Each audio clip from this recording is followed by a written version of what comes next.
Hi guys, welcome back to my channel. If you're new here, you are most definitely welcome. In case you don't know me, I'm Kemzy and I'm a lifestyle content creator currently based in Nigeria.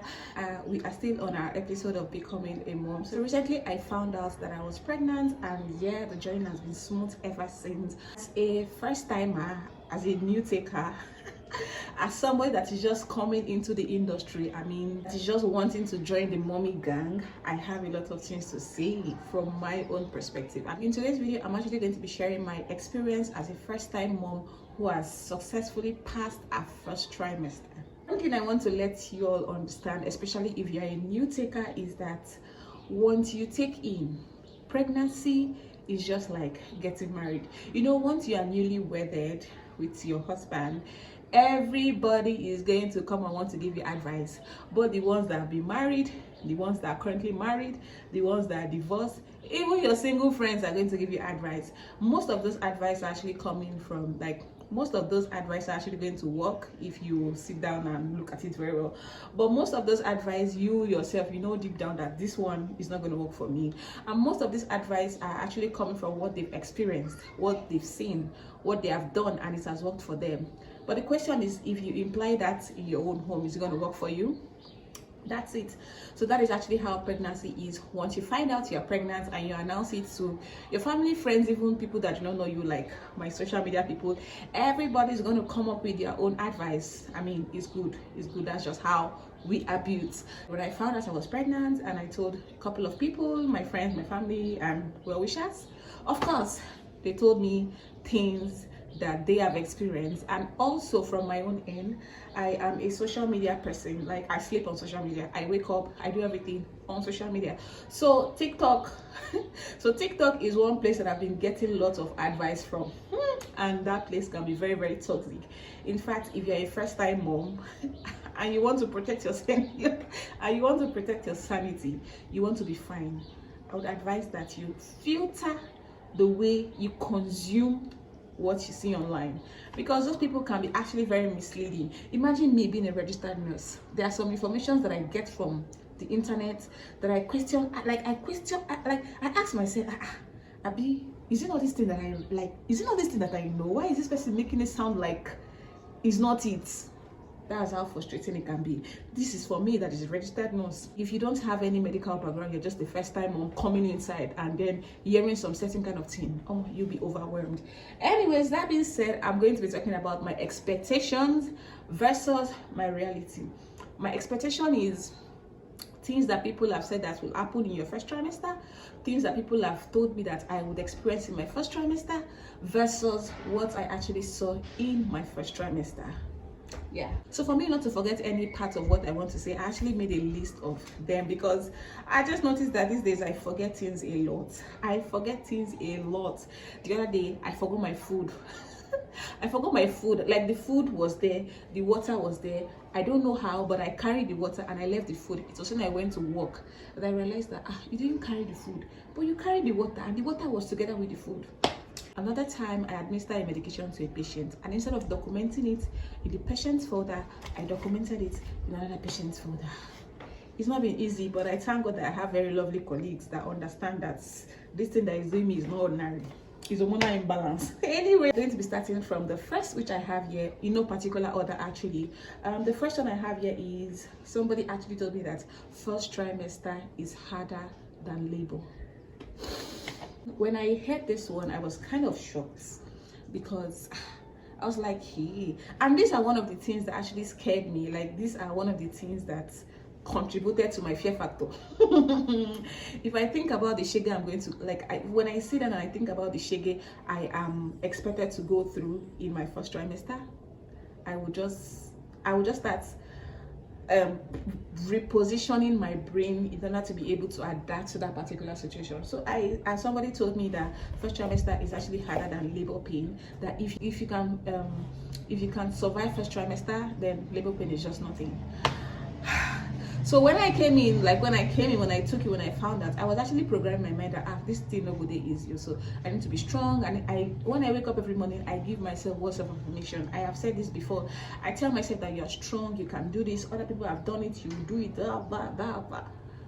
But then when I found out, and then the weeks started counting. I just noticed that nothing was even happening to me. I mean, it was as breezy. It came like the first trimester came swiftly and it went swiftly. Like before, like from the start of the whole pregnancy, like from the start of the pregnancy, from 0 to 13 weeks, I don't know how. It just came and it went. And even when I got to 13 weeks, I was even asking myself, is this it? Is this how the first trimester is? Like, is there another one? I was kind of confused, but yeah, this is just me letting you know that body differs. What Mr. A has experienced is not going to be what Mr. B has experienced. So if you are coming into this game, like if you're a new taker, just like myself, don't be scared. Don't be scared of anything, but then be prepared. Your own body mechanism might not be the same as mine, but just be prepared. But there is nothing that your body cannot handle. Yeah. Another thing I was expecting, or people were saying was going to happen to me in my first trimester, is that I was going to lose weight and I was going to be sick. So losing weight, I didn't actually lose any weight in my first trimester. In fact, I've not lost weight. Did not lose any weight in my first trimester, and I've currently still not lost any weight, but I have added. But it's just that I'm not adding, my body mass is not adding, but I'm adding in weight. I don't know if that makes sense. Like to me, you might look at me and you see that I'm not adding, but my weight is adding. So I didn't lose weight in my first trimester. I wasn't looking forward to it because I knew that was not going to be applicable to me. Actually, I'm not the kind of person that lose weight easily. Instead, I gain weight, and how I gain my weight, I don't even know. Next thing people said was going to happen to me in my first trimester was that I will not be able to brush my teeth. In fact, let me categorize this together. I will not be able to brush my teeth. I will not be able to bathe, and that was not actually what my reality was. Well, because I am a working class, there is no way I will go to work and not brush my teeth and not bathe. I think that one actually has to do with if you are a full-time housewife, and that is why I always recommend that you should have something like going out. Walking is actually the best thing that can happen to anybody. Well, except if you have severe hyperemesis gravidarum and you cannot do anything. That's understandable.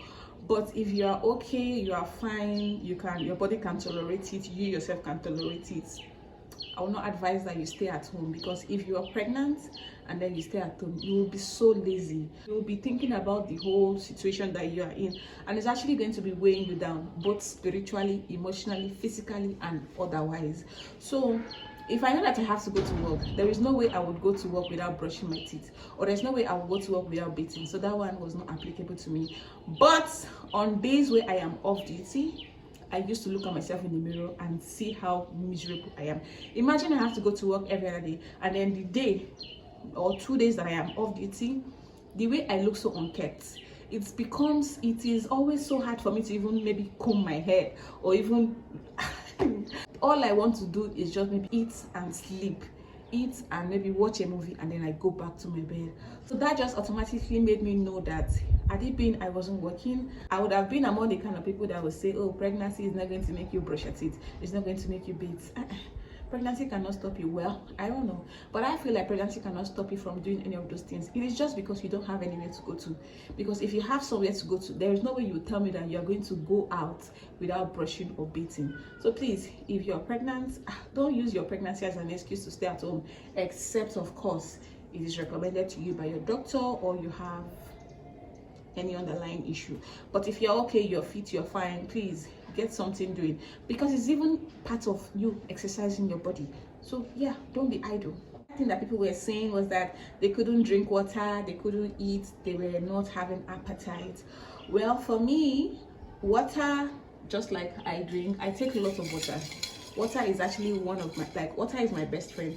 But then the only way I can tolerate water is when there is ice in it, like when the water is extremely cold. The water has to be cold. If you give me a lukewarm water, or you give me a room temperature water, or a still water, anyhow you want to call it, provided the water is not cold, I am not going to take it. Like when I take it, I'm going to feel like I want to throw up. So I don't take normal water. It cannot work. Even before I took in, this has always been my case, I cannot stand normal water, except I am so tasty. so tasty, that's when I can take normal water. But on a normal day, I prefer cold water. Even when the weather is so cold, I still take cold water. And then for food, I eat. The only time I don't eat is when I don't like the particular food that is being served. And why wouldn't I like a particular food that is being served when I am the one that made it, or maybe my husband is the one that makes it? So whenever we want to make our food, it is something that we want to eat. It is something that we are craving. So for food, my appetite is the same. In fact, I even try to make sure that I do not overeat. I try to make sure that I stick to morning, afternoon, night. I try to make sure that I do not eat more than 3 times a day, because if I do, you know what's going to happen. So I have been very conscious of my weight ever since I knew I was pregnant, because if there is one thing that I don't even want to happen to me, is to be overweight. And yeah, another thing I was expecting, or people were saying that I should be expecting, is that I was going to be having weird cravings. You know how people stay and they crave for chalk, and they crave for charcoal, and they crave for this, and they crave for that? That is actually not my case. And my husband is actually very happy that that is not my case, because he used to tell me, or I used to tell him, that I think being I was part of those few women that used to crave for heaven and earth, he would have really wanted to suffer it, because who am I going to be disturbing about the cravings? It's actually going to be him. But because I do not have such cravings, I don't crave for the impossible. I just crave for things that are natural, like things that are within my reach. I don't know, or maybe that is me cutting my coat according to my size. But I know I don't crave for things that I cannot afford. I don't crave for things that are extraordinary or extravagant. I might sit down now and I'll just crave for Greek yogurt. I'll make it myself. Sit down and crave for granola, I'll make it myself. I crave for things that are reachable to me. I crave for things that I can do. I don't crave for things that is going to be stressful for myself.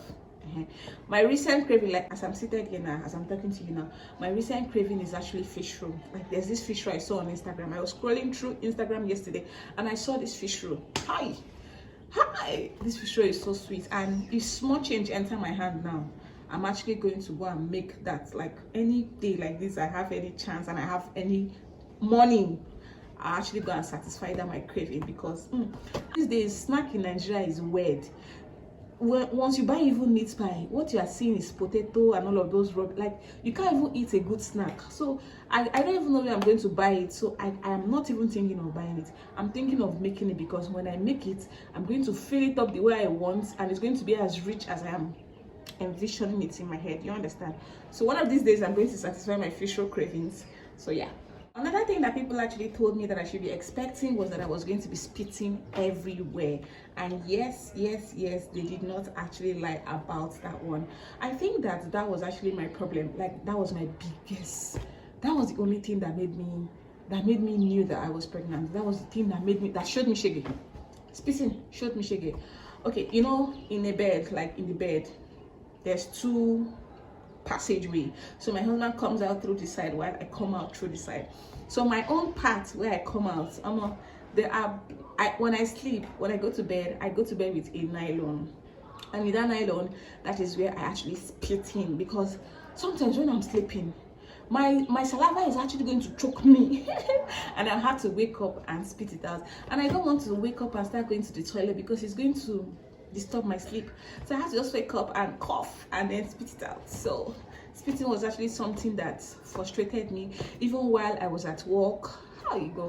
While I was at work, if I do not talk for a very long period of time, like not long, if I don't talk for at least 20 minutes, saliva is just going to cloud my mouth. Now when somebody wants to come and talk to me, I have to tell the person and then I have to rush to the toilet, spit out, and come back and talk to the person. It was kind of embarrassing. And you know, in your first trimester, not everybody can tell that you're pregnant.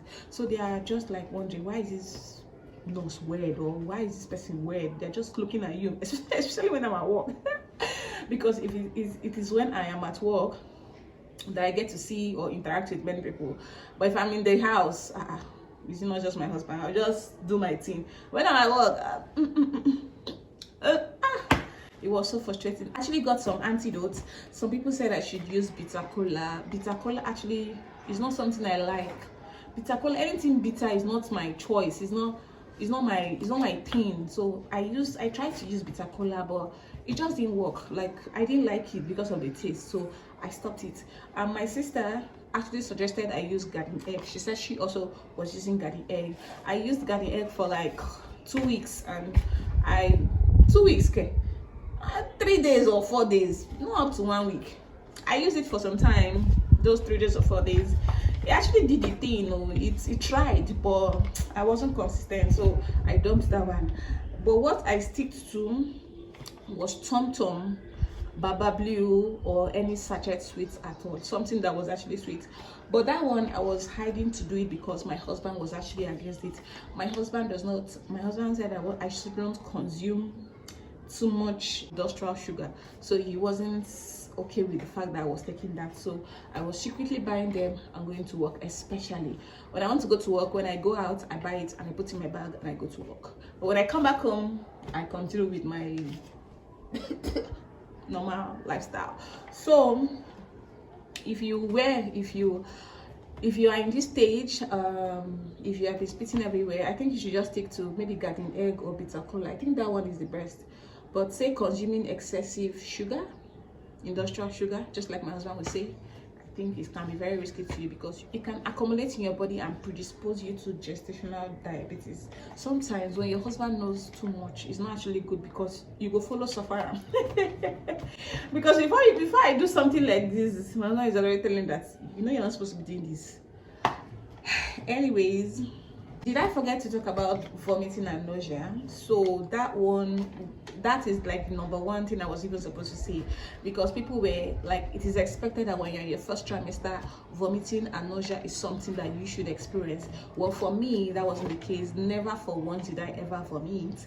Never for once did I ever feel nauseous. In fact, the only time I feel nauseous or I try to make myself want to vomit is when I am brushing my teeth. And that's because I just tell myself that, come, you're almost rounding up this first trimester and you've never vomited. When are you going to vomit? Or when my husband is actually looking at me, when I want sympathy, empathy, I'll just be there. Oh. God, I'm very good. That's just being dramatic. But then, never for once did I ever have any vomiting or nauseous feeling. So that was not the case for me. Some people say in your first trimester, you are going to be having the thought of terminating your pregnancy because of how difficult it can be. But for me, that was not the case for me. Well, that was not the case for me. Glory to God, though. It's God that did it, though. It's God. After God is my body. My body system is just the best. Now my type, if I succeed in giving birth to all my children with this same feeling, like with not having any of these symptoms and any of these things, and then I have a daughter-in-law that she gets pregnant and she's all, I can't do this, I can't do that. Now my type, they insult them. Now my type, they tell and say, is this not the same pregnancy that I did and I gave birth to 12, that you are just giving birth to one and you are doing like this? Will you stand up and do this? Now my type of people. But then because I know what I know, no, that's not going to be the case. But then I'm just trying to say that my own pregnancy was just like, my first trimester was just breezy, easy breezy, if that's the word. I didn't have any such thoughts. I think people that have such thoughts are actually people that experience the severe morning sickness, which is the hyperemesis gravidarum, which I said earlier. So hyperemesis gravidarum is when people have excessive morning sickness. So instead of the normal vomiting and nausea that you all experience, or they all experience, this person's own is going to be excess. You can't even take down water, you can't take down food, you can't even breathe in, you can't even stand seeing somebody eating something. You have to leave that place, or the person has to leave that place. That person's own is actually very severe, and for such people, they are always hospitalized. But it's not always forever. Like, it's not always throughout the pregnancy. They hospitalize them, treat them, transfuse them, and then send them back home. Treatment, there's always a remedy. So if you find yourself in such category, please terminating your pregnancy is not the case, it's not the solution. Just carry yourself to the hospital, get yourself treated, and go back home. And then I will also recommend doing pregnancy with a man that you genuinely love, or a man that is actually worth it. Please don't go and get pregnant for a nikompo. Don't go and get pregnant for a whosoever, because you're actually going to suffer it.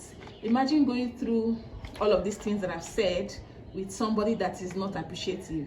Ooh, that can be very, very traumatizing. I do not go through any of these, but the kind of love I experience from my husband is even making me anyways. Other people say that when you are in your first trimester, you're going to experience lots of constipation. I actually know that one, that pregnancy and constipation, they work hand in hand. So I try to always drink lots of water. I take lots of water after every meal, so I do not constipate. I don't have any constipation. I've never had any history of constipation all through my pregnancy. All through my first trimester, it was so easy in regards to constipation aspect. So I was always on water. I was always taking orange, and the orange, I don't just take the juice and throw away that body, that that body. I make sure I eat the body, because the body is the body. So please, if you are in your first stage of pregnancy, which is the first trimester, be sure that you are taking enough fluid. I mean water, water, your fresh juices, but water is actually very good, so that you can prevent constipation. Another thing they said I should be open to get, like another thing they said I should be expecting was that I'm going to be having insomnia, and they did not lie. Actually, I have insomnia. That one is true.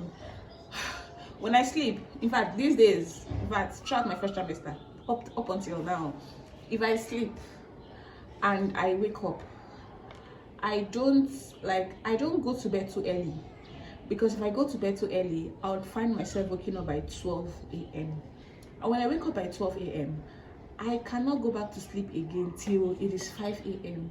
And imagine I have to go to work in the morning by 8 o'clock, and I'm sleeping and waking up by I'm sleeping by 5 a.m. When am I expected to wake up?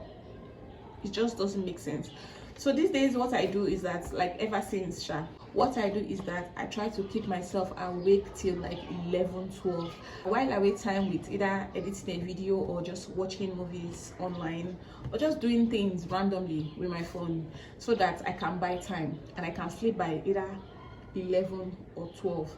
If I go to bed by 11 or 12, I'll be able to wake up by like 5:36, and that is okay. I'll now start preparing for my day. But if I go to bed as early as 9 o'clock, best believe by 1 or 12, I'm up.